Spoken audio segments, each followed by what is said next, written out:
Я защищался рюкзаком. Ну, вот какие последствия. По дороге из школы на 15-летнего Артема Зорина напала овчарка. Все случилось в поселке Кульсеитово. Момент нападения зафиксировала видеокамера. У пса, говорят местные жители, есть хозяин.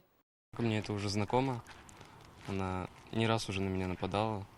Может быть, раз 10, может больше даже. Но до этого я всегда успевал как бы спрятаться как-нибудь, залезть куда-нибудь. Она вцепилась в правую руку, ее начала трепать. Потом уже вцепилась в левую. Сейчас Артемий лечится и ставит уколы от бешенства. 2 июня у меня будет первый экзамен по математике. Пока у меня рука не рабочая, я не знаю, как буду писать.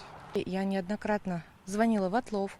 Она уже 3 года терроризирует детей в Кульсеитово. Именно та же собака она, потому что известная, огромная, породистая. Разумеется, я возмущена. Это сколько может продолжаться?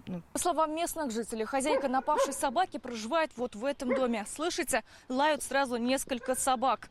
Соседи говорят, что женщина на контакт не идет, двери не открывает, а на воротах висит табличка «Злая собака», а хозяйка еще хуже. Звучит как предостережение, но мы пришли за комментарием, поэтому стучим.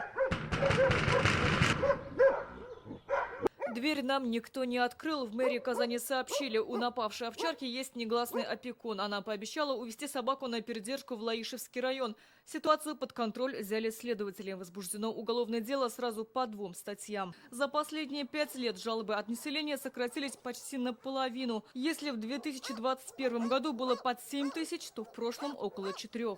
На треть снижено число укусов, 1000 бесплатно привитых и стерилизованных животных, сотни животных, нашедших свой дом и хозяев. Все это говорит о том, что город стал безопаснее.